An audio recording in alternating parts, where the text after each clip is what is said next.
You are 16, and nothing looks dangerous yet. Your room is small but safe.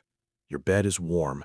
Your parents are in the next room watching television, and the world still believes you have a future. You are not broken. You are not a criminal. You are not a lost cause. You are just tired. Tired of feeling invisible in school corridors. Tired of pretending you understand algebra, relationships, confidence, masculinity, life. Tired of watching other people laugh naturally while your smile feels rehearsed. You scroll at night and everyone looks successful already. Everyone looks confident already. Everyone looks ahead while you feel stuck. You do not want to die. You just want silence in your head. You want the constant pressure to stop. You want to feel comfortable inside your own skin for 5 minutes, without comparison, without fear, without that quiet voice telling you that you are behind. That is how it starts, not with darkness, with relief. You are 17, and someone tells you it helps you relax, helps you focus, helps you stop overthinking. You hesitate because you were taught to hesitate. Then you don't, because you are tired of hesitating in life. The first time is not dramatic. No sirens, no collapse, no immediate tragedy. Just quiet. Your shoulders drop. Your jaw unclenches. The noise in your head lowers to a manageable hum. You think, so this is what normal feels like. That thought right there is the hook. Not euphoria, not rebellion, normal. You are 18, and you tell yourself it is controlled. Weekends only, special occasions only, when stressed only. You still attend classes, you still answer messages, you still come home. But something has shifted. You think about it during boring lectures. You think about it during arguments. You think about it before social events. It becomes a small reward at the end of a hard week. Then it becomes the thing that makes the week tolerable. You do not notice the transition because it happens quietly. Addiction never kicks down the door. It rearranges the furniture while you sleep. You are 19, and your tolerance grows. What once felt powerful now feels average. What once lasted hours now fades quickly. You need more to reach the same silence. Without it, you feel irritated, restless, slightly angry at the world for no clear reason. You call it stress. You call it adulthood. You call it responsibility. It is none of those things. It is dependence beginning to form. Your mother notices your eyes look tired. Your father notices you skip dinner more often. They ask questions. You give short answers. You begin lying without rehearsing. It becomes natural. You lie about where you are. You lie about who you are with. You lie about why you need money. The lies are small at first, almost harmless, but each lie builds a wall. You are 20, and the hobbies you once loved feel heavy. The gym feels unnecessary.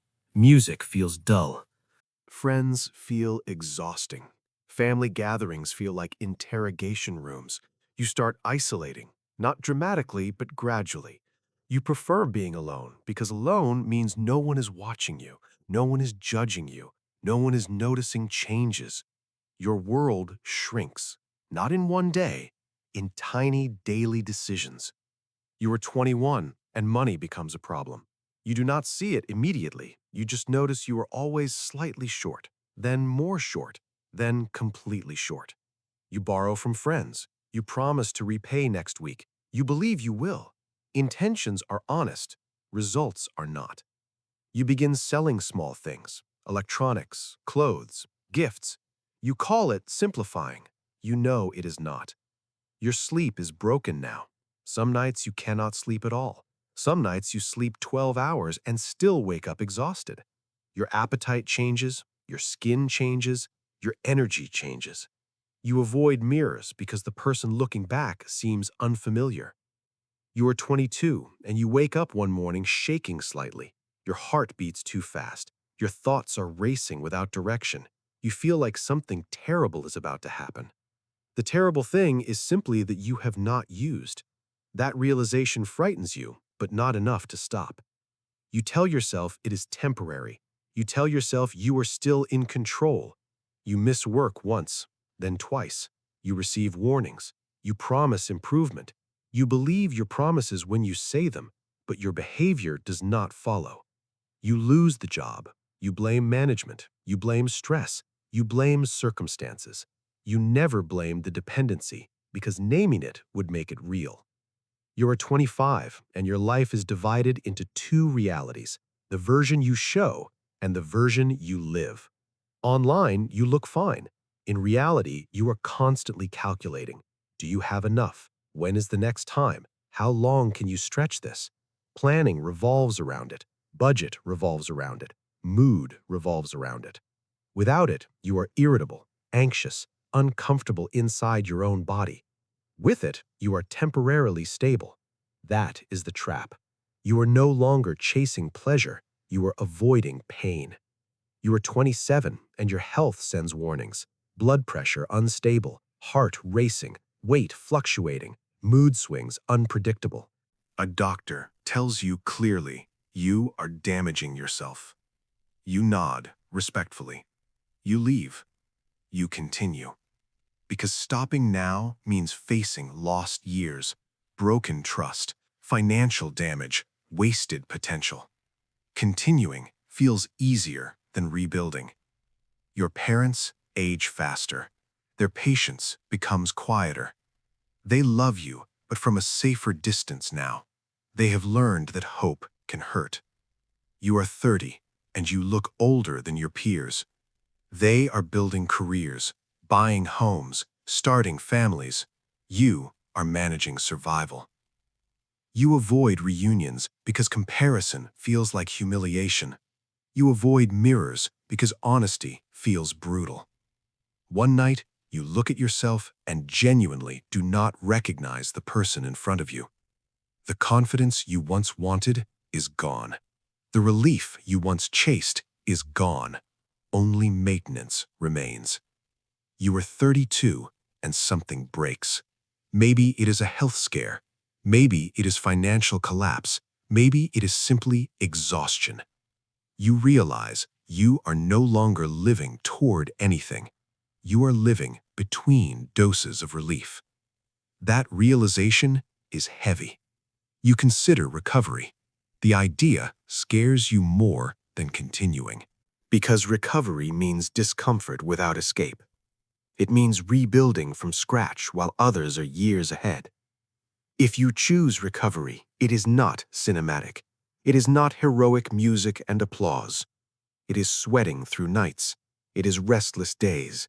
It is facing guilt without anesthesia. It is apologizing without guarantees of forgiveness. It is working small jobs and showing up every day, even when your brain screams for the old shortcut. Progress is slow, painfully slow. Trust returns in teaspoons, not buckets. Some days you feel strong. Some days you feel one decision away from losing everything again. Years pass and the cravings soften but never fully disappear. You learn they are waves. They rise, peak, pass. You build routine. You build discipline. You build something fragile but real. Or maybe you do not choose recovery. Maybe you delay it 1 year too many. Maybe your heart cannot handle the stress forever. Maybe your body gives out quietly one night. Maybe the story ends in a room with no dramatic music and no audience. Addiction has two endings, recovery or loss. There is no comfortable middle ground forever. You were never evil. You were never destined for destruction. You were just looking for relief. But relief without growth becomes dependency. Silence without healing becomes prison. And the scariest part is that it did not feel dangerous in the beginning. It felt normal. You are 16 again. Your room is still safe. Your parents are still in the next room. Your future is still flexible. You are tired. You want quiet. You want relief. and you stand at a choice that does not look like a choice: temporary escape or difficult growth. One feels easier. One builds strength. One slowly shrinks your world. One slowly expands it. You will not notice the consequences immediately. That is why it is dangerous, because by the time you notice, years may already be gone. Choose carefully, because one path demands discomfort now and gives you life later. The other gives you comfort now and slowly takes your life in return.